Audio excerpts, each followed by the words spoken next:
This video is not intended for anyone under the age of 13. The figures I review are marketed towards adult collectors and are intended for ages 15 and 17 and up. Some of these figures involve Mortal Kombat or Alien and Predator, which is not suitable for children. Viewer discretion is advised.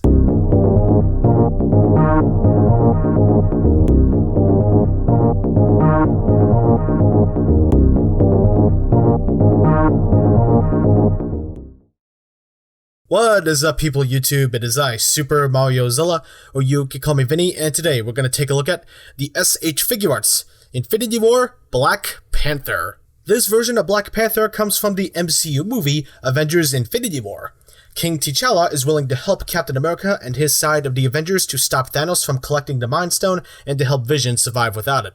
After quite possibly the biggest battle Wakanda has ever faced, Thanos ultimately succeeds at collecting the Mind Stone and erases half of all living creatures. And unfortunately, Wakanda's king is one of the victims of the snap. The figure was revealed in the first batch of Infinity War Figuarts, and released months later until September. Is this Black Panther better than the Civil War version? Yes. But not by much. What do I mean? Well, let's get started and find out. Without any doubt, the best part of this figure is the sculpt and paint job, but the sculpt can get scuffed and rubbed off from the articulation. I was unfortunately not aware of this and have couple spots where the detail got scuffed, so handle this figure with extreme caution. Also, some collectors have argued that this figure looks too muscular. I honestly disagree. I don't think that's really the problem, and it doesn't really hurt the look of the figure. Alright, now moving on to the good. The detail is incredible. We get really cool sculpted patterns on his mask. The eyes are silver, and we get a whole bunch of bumps, I guess, all over the suit. And the line work for the silver is nice and clean. Same for the necklace. Pretty much no slop. The panther ears on the helmet are also well done. The whole suit also has sculpted patterns everywhere on the figure through all the recessed lines all over the suit. Whatever muscle he has is sculpted decently, and not noticeable since the suit did hide most of the bulk in the movie. The belt region has silver sculpt marks, but they aren't painted the best. It's not really a big deal though. And on the top of the legs, you can see some of the sculpt that got rubbed off. The arms are a muscular sculpt, but is soft compared to the body, which is inconsistent. The gauntlets have silver spikes around it. The fist is just a fist, not much to say about that. The legs are also muscular, but still has kind of a soft sculpt. But the sculpt pattern on the legs still looks okay. The silver shards on the suit are painted nicely. The ankle gauntlets are a bit iffy with the silver paint. Some good, some meh. The feet has a bunch of silver on them, and 5 on the foot to resemble toes, which is pretty cool. Sculpt can be a bit inconsistent with how soft some parts can be, and the paint is mostly good, wherever there is paint. Could have been done better, but definitely not bad, especially when looking from afar. I'm sorry to say, guys, but the articulation heavily disappointed me. Instead of doing the smart thing and fixing the articulation issues that were on the Civil War Black Panther, they decided to not fix them at all and leave us with the same exact articulation. I am not kidding. Let's go over it. Head is on a double paw peg, but I'd like to show you something. You see that? You see how pathetically short this ball peg is on the head? Because of that, it does not give Black Panther that much range to look up or down. Yes, you could do it just barely with his neck articulation, but why? Other Marvel figures had double ball pegs that were a lot higher, so what the was it because you were too afraid of making it look like his neck was too long? But so the Infinity War Spider-Man has a shorter neck and was able to get an excellent articulation. What's this bullshit? What is it? I don't know. Arms are ball joints. They can rotate 360. There's a fantastic butterfly joint which works amazingly. Can hinge upwards about this high up. I wish it could go higher, but it's acceptable. Bicep swivel exists within the arm itself, but it barely works. Sometimes it's just a bit too stiff. Elbows are double hinged, but as you can see, you cannot really get 90 degrees out of it. Just a bit over 90 degrees. Actually, I think that's a bit more. Yeah, it might be. Also, look at how ugly this elbow joint is. Now, I'm not one to complain about stuff like this, but this just looks insanely bad if you have him posed looking on its backside. these wrist guards can swivel. They did not need to, honestly. They should have been just glued on to the figure. Hands on ball hinges. Let me just adjust this. There we go. Yeah. Ball joint on the upper torso. But you need to be really careful because some of the articulation can actually rub off the detail. The articulation from the legs and this part of the torso and this part of the torso can make the sculpt rub off. Perfect. No, seriously, that's just fantastic. There's actually a hinge in there because I'm seeing it right now through the gap.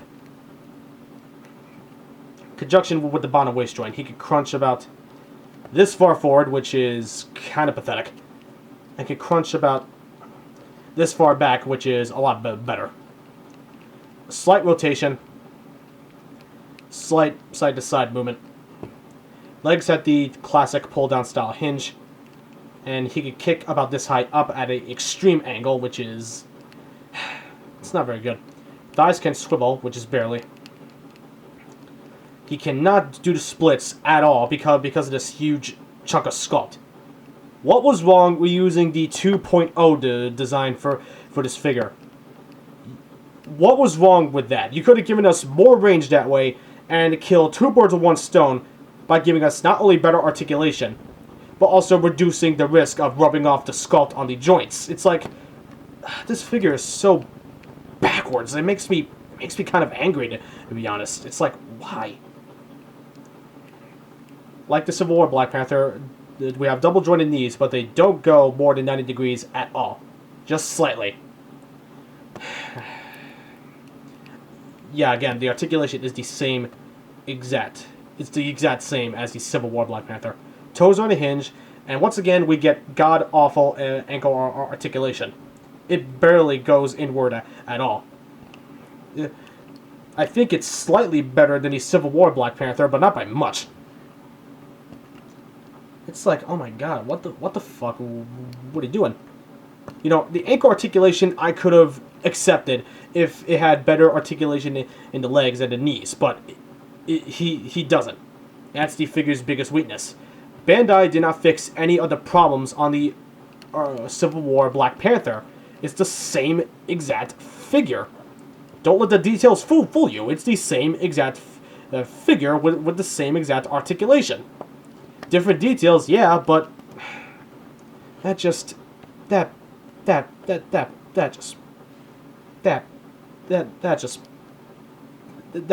me off. It really does. Like, yeah, you're still gonna get Black Panther in some pretty cool Black Panther-like poses, but if they wanted to give us even more range, because Black Panther is a super agile character, you would think that they would give us more range and fix the issues in order to give us that, but no. You know, I hate to admit it, but the Marvel Legends is actually a lot more posable. I'm sorry. I don't care how much people attack me in the comments for saying that. Like, it's true. It's a fact. Yeah, it's no. Black Panther is about 6 inches and a quarter of an inch tall. Here are the comparisons. Who he is with the Figuarts Cell and Vegito. Who he is with the Figuarts Bulma and Goku. Who he is with the Figuarts Doctor Strange and Star-Lord. Who he is with the Figuarts Captain America and Black Widow. And finally, who he is with the Figuarts Iron Man Mark 50 and Thanos. Black Panther sizes well with the other MCU figures, so displays and the like shouldn't be an issue. Accessory time, and it's a bit disappointing because we still don't have a Chadwick Boseman unmasked head, which is starting to get ridiculous at this point for Tamashii. Mezco did it, Marvel Legends keeps doing it, so what's Bandai's excuse? Now that I got that out of the way, let's go over everything. First is the mask with the silver eyes that was on him in the package. Next is the mask that shows T'Challa's eyes, which is pretty cool. For the hands, he comes with 2 fist hands that were on him in the package, 2 calm relaxed hands, 2 splayed out open hands, and finally, 2 open hands with the claws out. Thank you! For accessories that came with Bluefin, we get a small Tamashii rock set. They are a dark burnt brown with orange to represent, I think, lava. I'm not too sure about that. From afar, they look fine, but close up, the orange paint is pretty damn messy. The set comes with 2 pegs to peg the 3 rocks together as a single rock. We get a tool to remove the pegs from the rocks in case they're not popping off. We get 4 smaller rocks with pegs that can peg into any of the peg holes in the 3 rocks. We also get a Tamashi arm to peg into the rocks. And we get 2 types of clamps to support the figure. Accessories are fine, but kind of not enough for the price point. The rock set is not even all the rocks from the other sets, it's half, which is really stupid and inconsistent to the previous figures, since they came with, oh, I don't know, the full sets! That is just straight up bullshit. So, buy, don't buy, or wait for a sale. You're going to hate the issues he has, such as the easy to rub off plastic, the articulation, and maybe the amount of accessories. This figure should have been fixed all the issues from the Civil War Black Panther, but they just reused some of the parts, basically added a new coat of paint, and we get the same mediocre figure as before, with slight improvements. Slight. Also, the price is hard to swallow no matter where you order from. If you really want this figure, get him for a sale. But for any Black Panther fan watching, if you like what you see, then go ahead. But for those that can't stomach the price, believe me when I say you're better off with the Marvel Legends version. And that's saying a lot. I'll give Black Panther a 6 out of 10. Well, that's it. Thanks guys and gals so much for watching. If you liked this video, hit that like button. If you would like to be updated on when new videos goes up, be sure to subscribe. If you want to be notified when new videos go live, be sure to hit that bell icon. And if you want some behind the scenes stuff, be sure to follow me on Instagram. Link to it is down below. I'll see you all in the next video. Peace out.